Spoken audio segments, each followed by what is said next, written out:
Good morning. I hope you're well. I'm doing good. Great. As to the legal aspect, how much of law do you know? Oh, very little.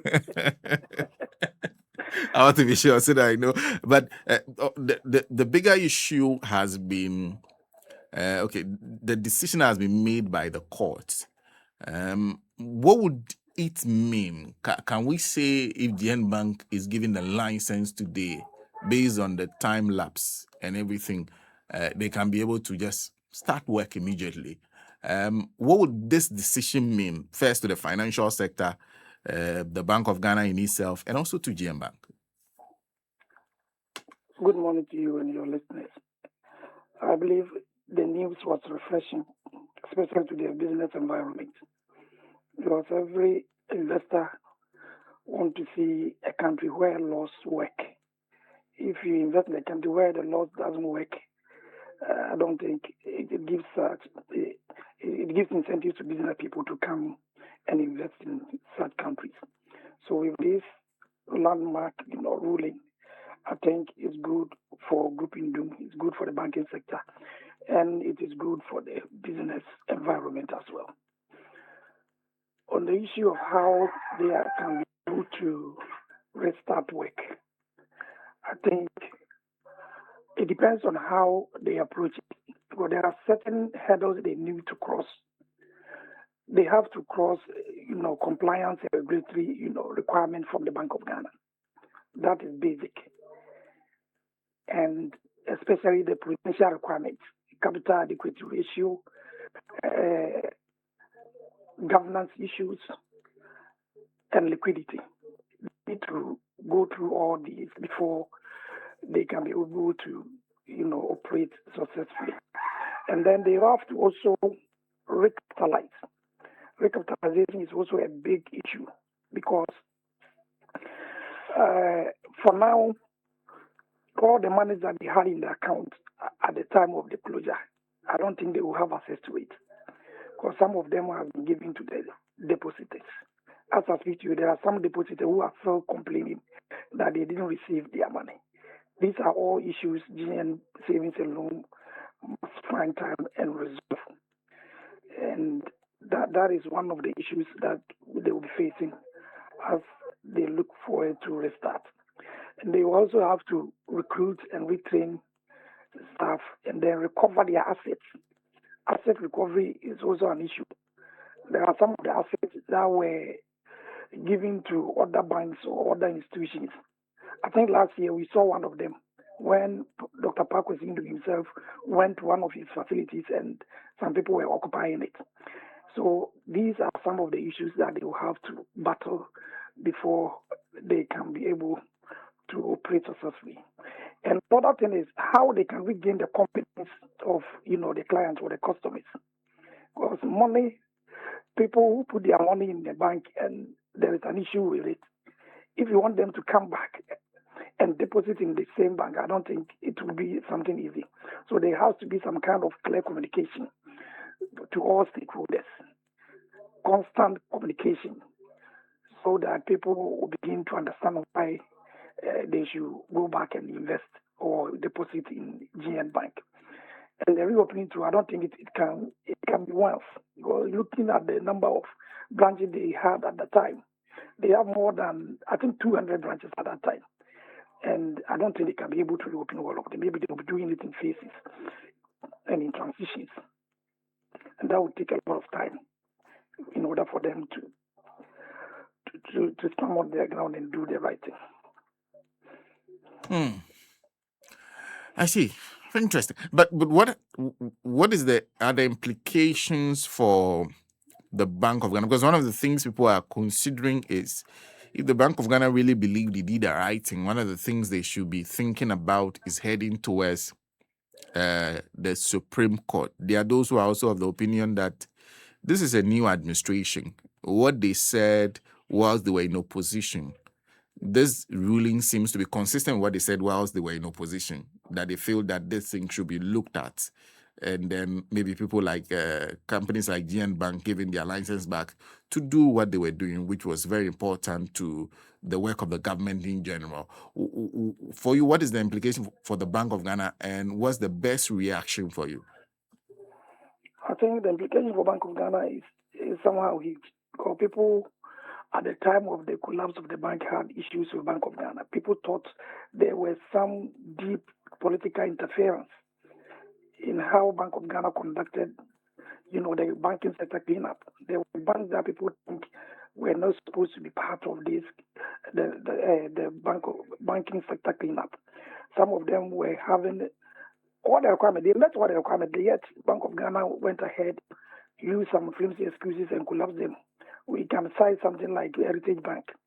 The excuses is that one of the excuses is that the director or the majority shareholder was facing, corruption and corruption-related, scandals with the government, and Bank of Ghana cited that as an issue before they revoked the license of Heritage Bank. So there are so many things that I think people were worried about, and if Bank of Ghana feel that they can still go to Supreme Court and exercise their rights, that is good for them.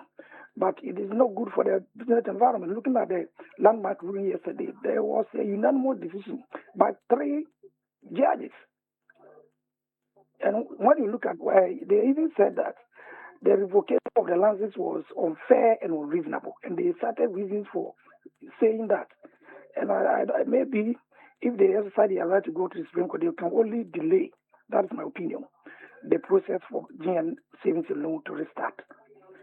But on the business side, I think a lot of people will agree with me that it is good for indigenous people to command, the economic, the economic and financial, sector of this country should be in the hands of the indigenous people. And we know the kind of work GN Bank was doing. GN Bank was giving loans to, businesses and small micro businesses that other banks, which are foreign banks, were not doing. Even they got to a point they were even giving loans to, miners who were having licensed miners, local, licensed small scale licensed miners. They were giving loans to them to expand their business. They were giving loans to micro and small scale, businesses in this country to expand their business. And the number of people who are working with GM Bank, if they are to reopen just 100 of their branches, a lot of people who are unemployed today can get employment. So on the economic side, I think it makes sense for GN Bank to come back again and then restart their business and help people who need employment, and help depositors who need loans to expand their business. And that's the interesting thing, because the promise that was made by President Mahama, because he had concerns about what that as he was called back then, financial sector cleanup meant for the growing indigenous financial sector. So he essentially had the opinion that the spine of the indigenous financial sector had been broken by the things that were done then. What do you think will be a consistent approach to restoring what they believed should be a stronger indigenous financial sector that perhaps supports local business, among others? Yeah, every economy, there are people who control the commanding heights of the economy. If you have foreigners controlling the commanding heights of the economy, you know that your economy is fragile. But if you put in place players, if you put in place the right business environment for indigenous people to command, the bigger part of your economy, I think it makes your economy more stable and it makes it more predictable. And I think the president said it when he was campaigning, that he will restore some of them, especially the banks who were unlawfully, whose licenses were unlawfully revoked by the Bank of Ghana, they will take steps to restore them. And lo and behold, the Court of Appeal has pronounced judgment for GN Bank. And I think it falls right through within the vision of the president to allow, domestic banks to control large part of our banking sector. And I think that is a good thing that is about to happen to the economy. Can anything be done to help them? Yeah, when this government came in 2025, the second coming of His Excellency John Dramani Mahama, two banks, CBG and ADB, they were having issues with liquidity and all manner of things. But the government of the day injected 3 billion Ghana cedis into those two banks. Now they are on their feet and they are making profit. So it is better to help indigenous banks, whether it is state or it is private. It is better to help them, more liquid for them to, reach or attain their capital adequacy ratio so that they can also be part of the financial economy. So the government can play a role in reviving some of these banks. It happens elsewhere. When there is crisis, you don't get up and collapse banks. You can provide them with liquidity, whether through equity.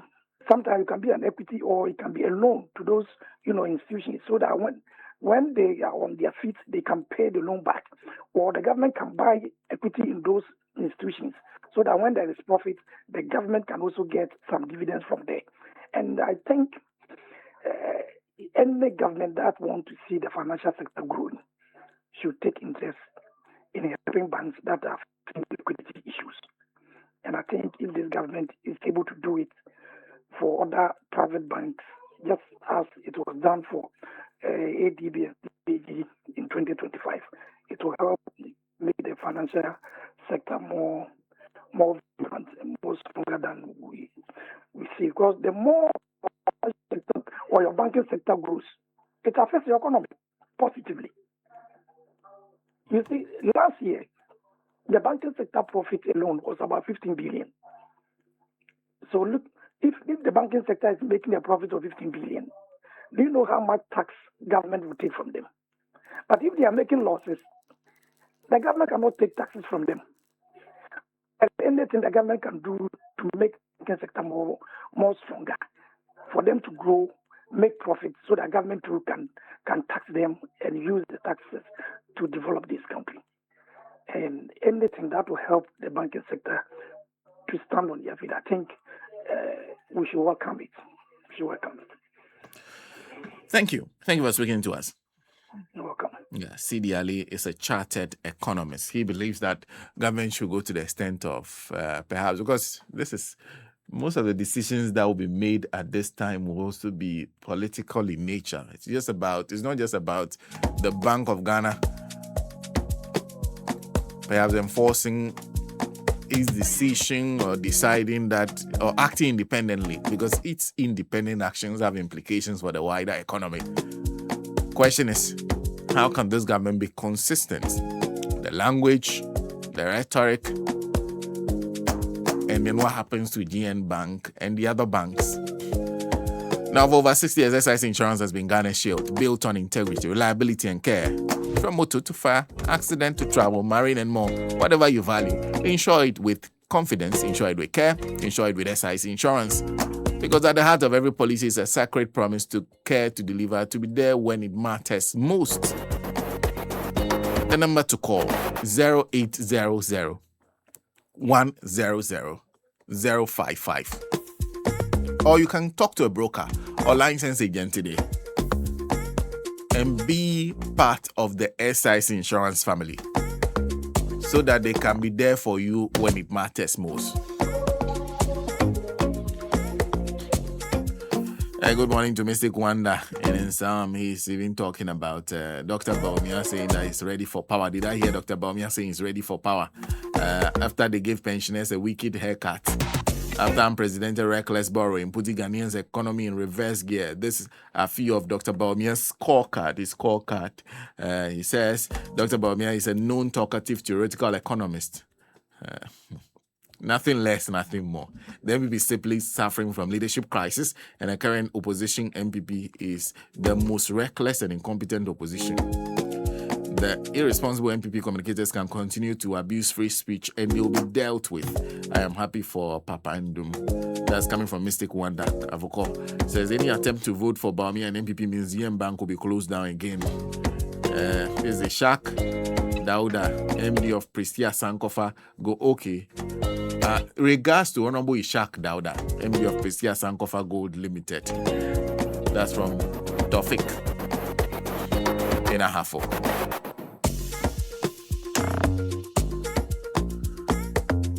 Nancy, what do you think?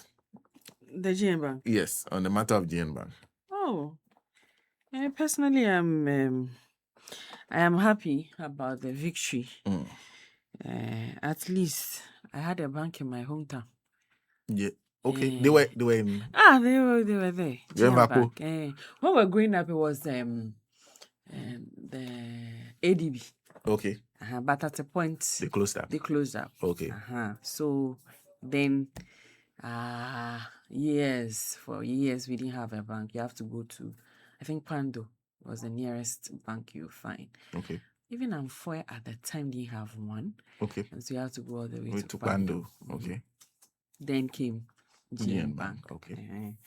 At least I knew 2 or 3 cousins who were employed. Were working there at the time. And so, I mean, you're happy that this victory has come. The youth will get employment and all that. But winning a court case is one thing. Winning back public trust and then the financial strength is another. Yeah.